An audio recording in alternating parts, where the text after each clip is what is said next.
Good morning to all, hope so you all are well. आज हम start कर रहे हैं उसी चैप्टर को जो हमारा चल रहा है, उसी को हम आगे कंटिन्यू करते हैं, फाइनेंशियल मार्केट को। आज हम पढ़ते हैं मनी मार्केट इंस्ट्रूमेंट्स। ठीक है, लास्ट वाले यूनिट में मैंने आपको समझा दिया था मनी मार्केट क्या होता है, तो आज हम देखते हैं मनी मार्केट में इंस्ट्रूमेंट्स कौन कौन से हम काम में लेंगे। तो मनी मार्केट में हम लोग 5 इंस्ट्रूमेंट्स काम में लेते हैं। कितने? 5। ठीक है, अब हम 5 को देखते हैं डिटेल में क्या क्या है। सबसे फर्स्ट आता है ट्रेजरी बिल। हम बात करते हैं कि ट्रेजरी बिल क्या होता है। स्टूडेंट्स मेरी बात अच्छे से सुने आप जब भी आप मेरे लेक्चर को सुन रहे हो, आप अपनी बुक को ओपन करके रखिएगा। ठीक है, और अच्छे से लिसन करिए, अच्छे से सुनिए, अच्छे से समझिए। जो भी प्रॉब्लम्स आती हैं आप डाउट क्लासेस में आके मुझसे पूछ सकते हैं। ठीक है, चलिए हम कंटिन्यू करते हैं। Treasury bill. Treasury bill is a basically in instruments for the short term borrowings by the government of India maturing in the less 1 year. अपन ने कल बात करी थी कि मनी मार्केट तो होता ही कितने ईयर के लिए? अप टू 1 ईयर, यानी 1 ईयर के अंदर अंदर ही होगा। तो ये कह रहा है ट्रेजरी बिल जो है वो कौन इसमें बोरोइंग दे रहा है? आपको गवर्नमेंट ऑफ इंडिया दे रही है। ठीक है, आपको लेस देन 1 ईयर की मैच्योरिटी होती है इसकी। They are known as zero coupon bond. इसको हम जीरो कूपन बॉन्ड के नाम से भी जानते हैं। और इसको इशू कौन करते हैं? On the behalf of in reserve bank of India, on the behalf of central government. ठीक है, रिजर्व बैंक ऑफ इंडिया के बिहाफ पर सेंट्रल जो गवर्नमेंट है वो क्या करती है? इसको इशू करती है। Treasury bill are issued in the form of promissory note. Promissory note के फॉर्म में ये इशू किए जाते हैं। ठीक है, अब हम नेक्स्ट बात करते हैं। सेकंड हमारा आता है commercial paper. Commercial papers is short term. ये सारे शॉर्ट टर्म नहीं रहेंगे, ठीक है, क्योंकि 1 ईयर के अप टू ही रहेंगे। तो शॉर्ट टर्म सेकंड बोल रहे हैं कॉमर्शियल पेपर भी क्या होते हैं? शॉर्ट टर्म होते हैं, अनसिक्योर्ड होते हैं। ये भी प्रोमिसरी नोट होते हैं। ठीक है, transferable by the endorsement on the delivery of the fixed maturity period. Fixed maturity period इसकी होगी, जो मैच्योरिटी पीरियड होगा उसके अकॉर्डिंगली आप क्या करेंगे? इसको ट्रांसफरेबल रहेगा, ये किसी दूसरे को आप दे सकते हैं। It is issued by the large credit worthy companies.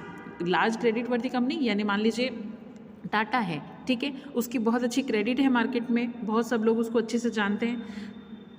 तो ठीक है, तो टाटा को सब अच्छे से जान रहे हैं। तो ये ऐसी कंपनीज क्या करती है? क्रेडिटली वर्थ उनकी बहुत अच्छी है ना, तो इनको कोई भी अगर मनी देना होगा, कॉमर्शियल पेपर उनको इशू करना होगा, तो उसमें किसी भी, तो इस तरह की जो कंपनीज होती हैं उनको क्या करा जाता है? उनकी वर्थ के हिसाब से, उनकी इमेज के हिसाब से उनको इशू किया जाता है। नेक्स्ट है call money. Call money is a short term financing repayable on demand. ठीक है, रिपेबल कब की जाएगी? डिमांड पे रिपेबल की जाएगी with a maturity period in 1 day और 15 डेज। एक दिन भी हो सकता है, 15 डेज भी हो सकता है। मान लीजिए बिजनेस मैन क्या होता है, एंटरप्रेन्योर्स क्या होते हैं, उन लोगों को अगर मान लीजिए आज कोई रॉ मटेरियल परचेज करने के लिए आता है, तो वो क्या करेगा? 1 डे के लिए, यानी 1 डे भी हो सकता है, 15 डेज के अंदर तक का टाइम पीरियड इसमें हो सकता है। उसके लिए आप वो इशू करवाएंगे और डिमांड पे ही आप ये वापस से रिपेबल होता है। इसको भी the reserve bank of India change in the cash reserve ratios from the time to time. Reserve bank of India जो है वो कैश रेशियोज जो है वो टाइम टू टाइम चेंज कर सकती है। तो इस तरह से ये हो गए ट्रेजरी बिल, कॉमर्शियल बिल और कॉमर्शियल पेपर। अब अपन आगे बात करते हैं next, certificate of deposits. Second next क्या इंस्ट्रूमेंट है? Certificate of deposit. Certificate of deposit भी वो अनसिक्योर रहेंगे, वही नेगोशिएबल रहेंगे, शॉर्ट टर्म इंस्ट्रूमेंट्स रहेंगे। ये बात तो सभी के साथ है ना। Bearer firms issued by the commercial banks and development financial institutions जो हैं वो ही इसको बियरर करते हैं। They can be issued the individual corporations companies during the period of the tight liquidity when the deposit of the bank slow but the demands on the credit is high. इसका क्या रहेगा? Issue किसको किए जा सकते हैं? Individual को, corporations को, यानी कंपनीज को। ठीक है, इनको इशू किए जा सकते हैं ये। ठीक है, इसके अंदर आप क्या करेंगे? डिमांड पर, डिमांड इसकी हाई होती है क्योंकि डिपॉजिट्स इसके थ्रू क्या करते हैं? आप पैसा ले रहे हो ना, तो बहुत ईजी है मतलब लेना। तो ये कह रहा है इसका डिमांड जो होती है वो बहुत हाई रहती है। जनरली लोग इससे वर्किंग अपना करते हैं, मनी की जो नीड है उसको फुलफिल करते हैं। लास्ट अपना आता है कॉमर्शियल बिल। कॉमर्शियल बिल क्या है भाई? Commercial bill is a bill of exchange use to the finance working capital requirement of the business form. Business form के अंदर जो कैपिटल की रिक्वायरमेंट है ना, उसके फुलफिल करने के लिए कॉमर्शियल बिल भी काम में आते हैं। आपने सुना भी होगा कॉमर्शियल बिल का नाम। It is a short term negotiable instrument है, सेल्फ लिक्विडिटी इंस्ट्रूमेंट्स हैं ये। ठीक है, ये क्रेडिट मतलब क्रेडिट के रूप में एक तरह से कि भाई आपने वर्किंग करना है, अपना काम करना है, तो आपने क्या किया? ये कॉमर्शियल बिल ले लिया और आप इसके ऊपर अपना प्रोडक्ट जो है वो ले सकते हैं, आपको पैसा आपकी वर्थ मिल जाए, क्रेडिट मिल जाएगी, मतलब आगे आप उसको पेमेंट कर सकते हैं। आगे पर्टिकुलर टाइम पीरियड पर, एक टाइम पीरियड है जो 1 ईयर अपन ने बोला ही है, 1 ईयर के अंदर अंदर उसके अकॉर्डिंगली आप इसको पे कर सकते हैं। तो यही होगा ना, बिजनेसमैन ने अगर उसको वर्किंग करनी है, काम करनी है, तो उसके पास सारा पैसा कैश थोड़ी रखा हुआ है, वो क्या करेगा, इन इंस्ट्रूमेंट्स के थ्रू अपना काम कर लेगा।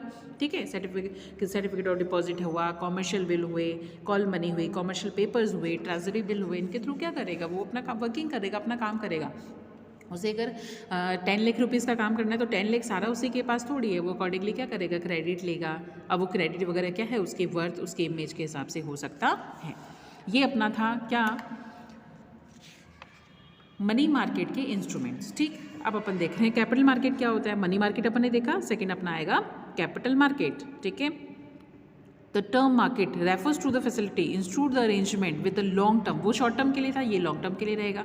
ये आपका होमवर्क है। ठीक है, अब हम कैपिटल मार्केट देख रहे हैं, तो कैपिटल मार्केट क्या रहेगा, लॉन्ग टर्म रहेगा। मनी मार्केट शॉर्ट टर्म था, लॉन्ग टर्म रहेगा। और इक्विटी से हम इसको क्या कर सकते हैं, फंड रेज कर सकते हैं। इसके अंदर हम शेयर्स इशू करते हैं, इक्विटी शेयर, प्रेफरेंस शेयर्स। ठीक है, इसके थ्रू हम लोग क्या करते हैं, इसमें फंड को रेज करते हैं। ठीक है, तो इसके अंदर इंस्ट्रूमेंट्स कौन कौन से होंगे, equity share, preference shares, like ये सब कुछ। ठीक है, तो बाकी हम इसको कंटिन्यू करेंगे हमारे नेक्स्ट लेक्चर में। ये आपका होमवर्क है। Thank you.